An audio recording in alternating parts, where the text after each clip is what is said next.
Muy buen día. El día de hoy vamos a hablar sobre el paradigma del desarrollo cognitivo. Así que empezamos.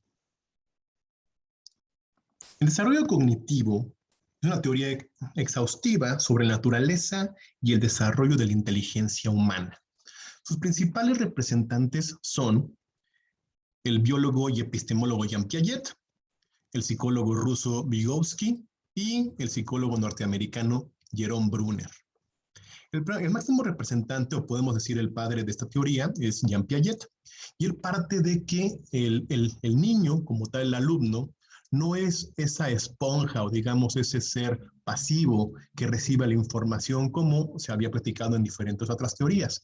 Él está convencido que el desarrollo cognitivo del niño está basado en su intuición y en la capacidad que él tiene para poder interactuar con el ambiente, ir desarrollándose. Él le habla que es un pequeño científico que a través de estos estímulos, él va preconcibiendo a través de su propia percepción la manera que el mundo es. Así que no es tanto un sujeto bombardeado por el entorno, sino es la manera en que él logra concebir ese entorno.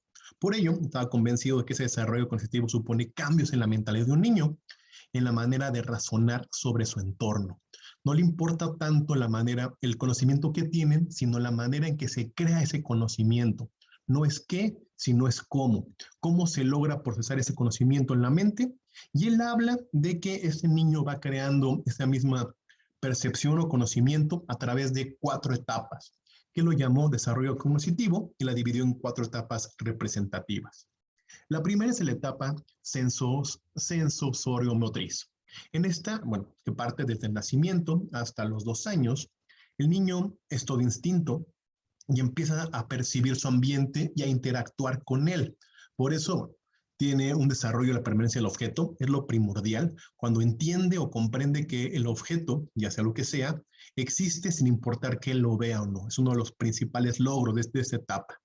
También habla de la conducta orientada a metas, que es cuando él quiere hacer algo y empieza a hacer una serie de prueba y error, estímulo y acción para lograr tenerlo. Tiene un juguete, hay una caja que está enfrente de él, al quitarla y obtener su juguete, logra tener este concepto. Y aprende a lo que él llama reacciones o esquemas circulares. Aprende algo por instinto o por casualidad y lo empieza a replicar para ver cómo logra cambiar su entorno y cómo puede controlarlo, que es lo más importante. Después, él pasa a la etapa preoperacional, que es de los 2 a los 7 años. Es un avance significativo cuando él tiene un pensamiento simbólico. En la etapa anterior, en la sensorio-motriz, él únicamente interactúa con los objetos y los ve, pero acá ya le puede dar un pensamiento simbólico. Ya es más representativo. Podemos decir lo que es semiótico. Puede comprender una figura y la traslada a través de conceptos más complejos, como es el lenguaje. Empieza a asociar lo que es una caja con la palabra caja o los colores con ideas y tiene un pensamiento más complejo. Aparece el lenguaje, tiene la capacidad de comunicarse, pero él habla sobre todo de un egocentrismo. Todo gira alrededor de él. Él es el centro del universo. Incluso habla de estas pláticas consigo mismo, que después, ahora platicamos más adelante, es una de las principales diferencias con la teoría de Vygotsky. Él dice que únicamente lo hace para sí mismo porque es incapaz de comunicarse con los demás o pensar en el oyente. Aquí aparecen los juegos simbólicos, empieza a imitar a los demás. Él quiere ser como papá, él quiere ser como mamá, incluso empieza a proyectar en osos, dragones, superhéroes. Y la etapa fundamental es eso, un pensamiento simbólico y abstracto, que da pie a la siguiente etapa de operaciones concretas. En esta etapa, que es de los 7 a los 11 años, aparecen operaciones mentales aplicadas a eventos concretos. En ese tipo de etapas, bueno, Piaget habla de que tiene 3 tipos de operaciones mentales que aparecen. Una es la seriación, tiene la capacidad ya este niño de hacer series y saber qué es lo que va a seguir. Puede clasificar los objetos, o sea, puede hacer las series 2, 4, 8, colocar por tamaños, clasificar cada pieza en los iguales y conservación. A diferencia de las otras, puede ver que la materia puede conservarse sin importar el estado o modificación de su forma, sigue siendo la materia, ¿no? El clásico ejemplo del vaso de agua, ¿no? En la etapa preoperacional le dices, ¿qué vaso tiene mayor agua? Y siempre va a elegir el más alto en lugar del más pequeño, aunque tenga la misma agua. Incluso la cambias y él cree que tiene más agua el que es más alto. En esa etapa ya logra entender que las condiciones ambientales hacen a lo mejor un efecto visual, pero la materia es la misma. Y la última etapa de lo que nos habla Piaget es la etapa de operaciones formales, donde ya hay un razonamiento mucho más amplio. ¿Sí? En la anterior ya tiene una capacidad lógica, pero en la otra aparece la lógica proporcional. Ya logra analizar, reflexionar sobre las premisas y aparece el razonamiento del pensamiento científico a través de una hipótesis y deducción. Ya tiene esa capacidad de hacerlo, tiene un razonamiento complementario y empieza a conocer lo que es la probabilidad. ¿Sí? Un monto de pelotitas naranjas y azules, 30 y 70, tiene la capacidad de decir cuál es la probabilidad de que aparezca una naranja sobre una amarilla. Aparecen esas formaciones. Piaget dice que todos pasamos por esas etapas, ¿sí? Y que es importante desarrollar actividades para cada una de las etapas. Y hay un cambio drástico en la línea de otras, y así se logra percibir y desarrollar ese desarrollo cognitivo.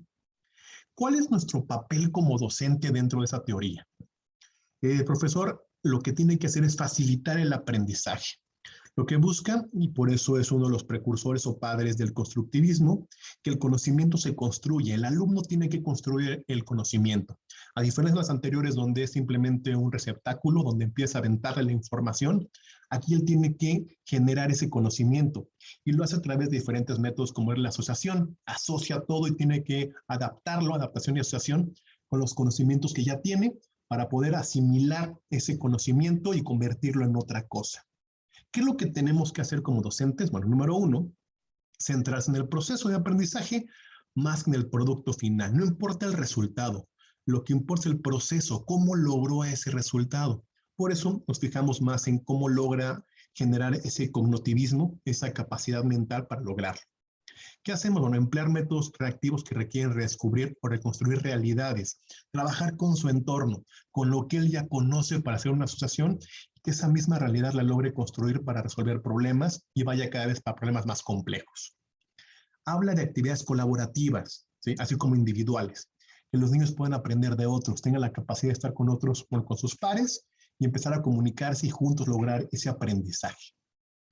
Diseñar situaciones que presenten problemas. Hablamos de problemas y cómo puedes solucionarlos. Ese desequilibrio. Siempre el Bud habla mucho del equilibrio y cómo logra llegar a ese equilibrio. Desequilibramos a través de un problema y a través de todo su razonamiento y capacidades, ese niño logra encontrar ese equilibrio resolviendo ese problema. Y el último, un punto fundamental de lo que nos habla Jean Piaget, es evaluar el nivel de desarrollo del niño a partir de las etapas adecuadas. No puedes dar una tarea por debajo ni por encima de lo que es su etapa. Por debajo lo va a aburrir y por encima lo va a frustrar. Tiene que ser una actividad enfocada a la etapa de desarrollo cognitivo que está viviendo el niño o el alumno en este caso. Otro de los grandes autores o representantes de esta corriente es el psicólogo ruso Vygotsky, y él toma mucho de los planteamientos de Piaget, pero tiene ciertas discrepancias con lo que nos habla. Los dos coinciden en que el niño debe construir mentalmente el conocimiento, ¿sí? Es cómo percibe el ambiente.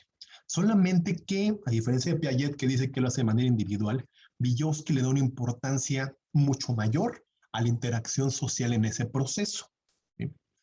Para Piaget, la construcción del conocimiento es un proceso individual. Vygotsky es un colaborativo. Es una de las principales diferencias de lo que habla Vygotsky y Piaget. Piaget dice que va a pasar por todas las etapas, incluso los críticos que nos comentan o que hablan de Piaget, que critican su trabajo, dice eso, que son demasiado marcadas esas etapas y que no necesariamente tienen que ser por los años, sino dependiendo de la etapa o la capacidad o casos subjetivos, y que tiene que estar en torno con el ambiente. Por eso Vygotsky habla de ese desarrollo o ese asunto colaborativo, aprendemos de los demás.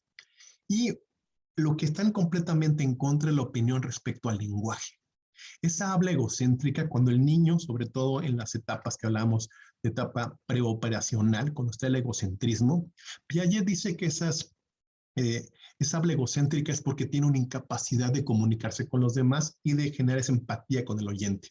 Mientras que Vygotsky dice que es una parte fundamental donde él empieza a practicar y a concebir lo que es el lenguaje para posteriormente comunicarse con sus pares. ¿Sí? Esas son las grandes aportaciones que desarrolla esa teoría, que hoy por hoy la seguimos aplicando. ¿Sí? Espero que haya quedado muy claros esos puntos. Cualquier duda, espero comentarios y sugerencias. Sería todo. Muchísimas gracias.